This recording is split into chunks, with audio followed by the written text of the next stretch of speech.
سټې مات چې په کاته ورپسې نه وي یا به زبرګ وي یا به زړه ورپسې نه وي. د نړۍ هر یو ناکام زما په څېر دی، چا شیندلي به اوبه ورپسې نه وي. او پښتون یار مې امامت کړي د دوه ژبو، څوک ولاړ به په مانځه ورپسې نه وي. سلامونه خوږو، ستړي مه شئ. لوی کور افغانستان کې یم، بیا کابل جان کې یم. شاعر را سره دی نن ظاهر الله ظاهر شینواري، او زمونږ کابل ته راغلي یو. ډېره ښه میلمه پالنه یې وکړه او ډېر خوږ سړی دی. او دا ډومبۍ خپرونه ده. د دې څه شعرونه کیدای شي تاسو چېرته ډیکلمو کې یا په څه کې اورېدي وي یا په لیک کې، او کیدای شي دا زمونږ ډومبۍ خپرونه وي. دې نه مخکې دی سره چا خپرونه نه کړي. نو راځئ دی سره یو څه پوښتنې لرو او بیا ترې یو څو شعرونه مو اورو. ښه ظاهر صاحب، خپرونه کې په خیر راغلي ته وایم او ستړي مه شئ. بسم الله الرحمن الرحیم. درمان صاحب په اول قدم کې تا او ستا ملګرو ته لوی کور افغانستان ته د راتګ هرکلی درته وایم، ستړي مه شئ درته وایم، په خیر راغلې، هر کله راشئ. او یقینا د زړه نه در باندې خوشحاله شوم چې ومې لیدې. ستاسو خبرې او ستاسو تصویر مو په ویډیوګانو کې لیدلی و، خو دا چې نن مو مخامخ ګورم یقینا د زړه نه خوشحاله یم. او راتګ نه مو نړۍ مننه، هر کله راشئ، خدای مو راوله. عزیز صاحب چې ما وختي ولیده که نه، ما فکر کوو چې موږ مخکې چېرته میلاو شوي یو. د روسه پورې مې ذهن ته نه راتلل. امیر بېقرار راته وایي درمان یاسې خیال دې دی مایسو وایي د حاجي صاحب د چا په شان ښکاري. ما یاره نه، ما زه فکر کوم چې موږ چېرته مخکې ملاقات شوی دی. نو هغه راته وایي چې نه، وایي د مولانا خانزیب په شان. اوهو ډېره مننه. ما مولانا خانزیب خو زمونږ ډېر نږدې ملګری مشر، خدای دې جنتونه نصیب کړي. نو بیا مې ذهن ته راغی اوهو موږ هم نیو میلاو شوي، د دوی څهره مولانا خانزیب په شانتې ده. نو د هغوی مینه پرې ماتېږي د سړي. نو حاجي صاحب سره یو څو پوښتنې لرو، تاسو را سره اوسئ. حاجي صاحب څومره وخت نه شاعري کوئ تاسو؟ درمان صاحب تقریبا زه د عیسوي تاریخ په حساب د 1999 نه را په دې خوا باندې شاعري کوم. خو شعرونو کې بیا مختلفې کټګورو باندې رانه تقسیم شوي. روماني که حماسي؟ اول کې روماني وي، بیا په دې وخت اخره کې څه وخت کې پسې حماسي شوي. دلته شرایط داسې و چې باید حماسي وشي، او نو اوس به بیا کېدای شي روماني طرف ته لاړ شو. او نو بس دا خو ګوره د شاعري د وطن د حالاتو سره تعلق ساتي. څنګه چې د وطن حالات وي نه هغسې شاعران بیا، ځکه خو شاعرانو ته د کام سترګې ویلی شي. او تاسو ړومبې کوم شعرونه لیکلي تاسو ته یاد دي څه هسې؟ تقریبا لږ ډېر خو به راته یاد دي. ارشاد ته چې لږ واورو شعر به یې ووایم. ارشاد وایي زه او ته سره پوهېږو پټ په زړو کې، زه او ته سره پوهېږو پټ په زړو کې، رقیب څه لا اشارې کړي په بڼو کې. او که سور اور رانه چاپېر وي او منځ کې زه یم، ستا نامه به یادومه په لمبو کې. او وایي تور ویخته به درته سپین کړم انتظار کې، تور ویخته به درته سپین کړم انتظار کې، خامخا به دې راګیر کړم په پنجو کې.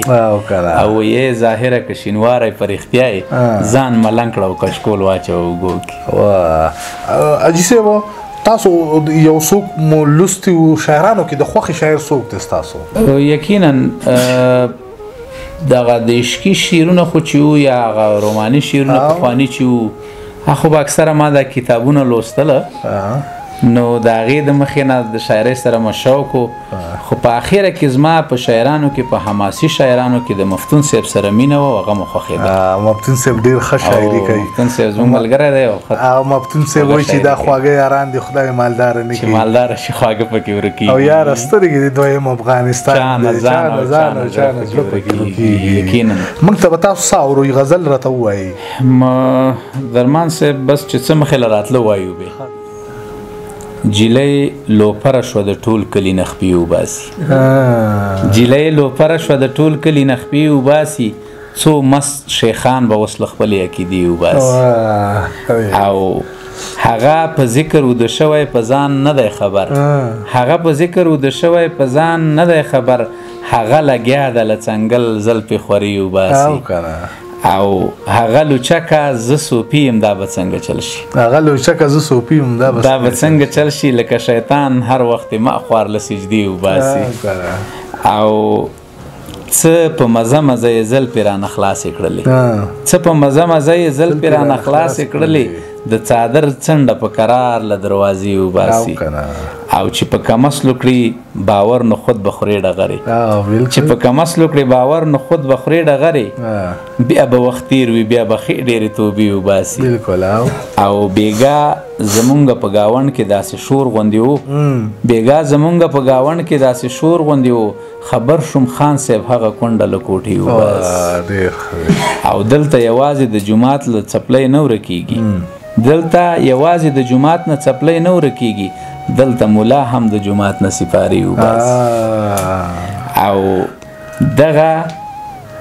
دغه بیګا یو مظلوم سړی تحفه کې ورکړي دغه بیګا یو مظلوم سړی تحفه کې ورکړي دغه قاضي چې وس له جیب کومې پیسې وباسي او ظاهره دا خلک به تا همداسې غم کې پرېږدي اوس درته وا کړي له خولې دې څو کیسې وباسي چې ښه ماښام شو په ټول کلي کې تیارې خورې شوې چې ښه ماښام شو په ټول کلي کې تیارې خورې شوې زما په زړه کې تلوسې وز د هغې خورې شوې او شپه د آرام د پاروي سړی آرام شي پکې شپه د آرام د پاروي سړی آرام شي پکې زه نابلده شپون د شپې رانه رمې خورې شوې ډېر ښه شعر دی او په نیت د ذکر مې له جیبه نه راوایستلې په نیت د ذکر مې له جیبه نه راوایستلې ډېر وارخطا شوم په لاس کې مې تسبیح خورې شوې او د 15مې صدۍ دا ایمان به څنګه ټینګ شي د 15مې صدۍ دا ایمان به څنګه ټینګ شي چې په اوږو باندې د زلفې راخورې خورې شوې او هغه چې چای د پلو پیڅکه لیدلې نه وه هغه چې چای د پلو پیڅکه لیدلې نه وه په نوم د سوال بازار کې هغه پښتنې خورې شو او د ورور په بدو کې یې ورکړه او هېڅ غږ نه کوي د ورور په بدو کې یې ورکړه او هېڅ غږ نه کوي خو ولې اوښکې په مخ باندې راتلې خورې شوې وایي غم مې ډېر دی او دا لږ غم رازنې کم کړه غم مې ډېر دی دا لږ غم رازنې کم کړه چېرته لاړه شه اوبه په ملا دم کړه او زه ښه نه یم زه ښه نه یم زه خراب یم زه ښه نه یم زه ښه نه یم زه خراب یم دا د خولې لاړې دې ما لره ملهم کړه او که مې لږه نازواني در سره وکړه که مې لږه نازواني در سره وکړه بیا توبه کړه بیا د مینې نه قسم کړه او دا رقیب چې هر څه وایي دا دروغ دي دا رقیب چې هر څه وایي دا دروغ دي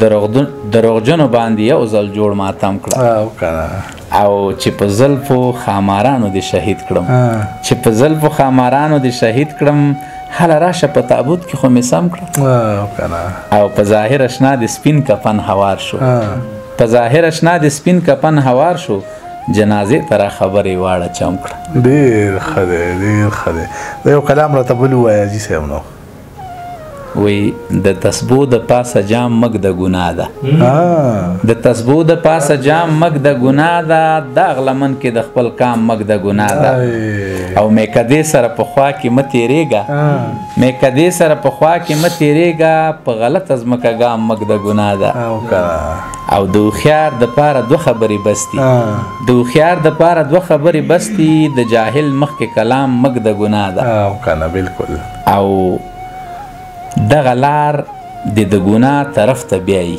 دغه لار د ګناه طرف ته بیایي قدمونه دومره خام مګ د ګناه ده او بې غیرته ژوند نه سل وارې مرګ ښه دی بې غیرته ژوند نه سل وارې مرګ ښه دی پل په پل د غلام مګ د ګناه ده ډېر ښه دی وایي مونږه په تمه یو چې نن نه به سبا ښه وي مونږه په تمه یو چې نن نه به سبا ښه وي خو حقیقت کې یو نه بله ورځ به تره راځي او جنګ مو کلونه پسې واوښته بې حده شو نور کله به سپین رنګ کې د سولې یو کوتره راځي او ماشوم رالوی شو اوس سپینګیری دی خو نه پوهېږي ماشوم رالوی شو اوس سپینګیری دی خو نه پوهېږي چې په مونږ ولې څوک د کوزه او څوک د بره راځي او څه به زمونږ عمل خراب وي خو څه نورم شته دی څه به زمونږ عمل خراب وي خو څه نورم شته دی ملامت هغه دی چې څوک دلته خپل سره راځي.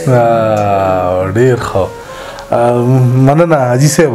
ډېره مننه تاسو د دغې مېلمستیا څخه هم ډېره مننه، مېلمه پالنې ډېره مننه. او ظاهره جي تاسو واورېدو، بل دا راته ووایي تاسو موږ د کوم ځای نه ګورئ، کوم شیونه چې ستاسو خوښې خیر دی کامنټ کې راته ووایئ. خوشحاله شي. ډېره مننه درمان صاحب، راتګ نه مو بیا د خپرونې نه مو یوه نړۍ مننه، او کور مو ودان چې دلته راغلی زموږ خوا ته او موږ سره مو بنډار وکړو. ډېره مننه.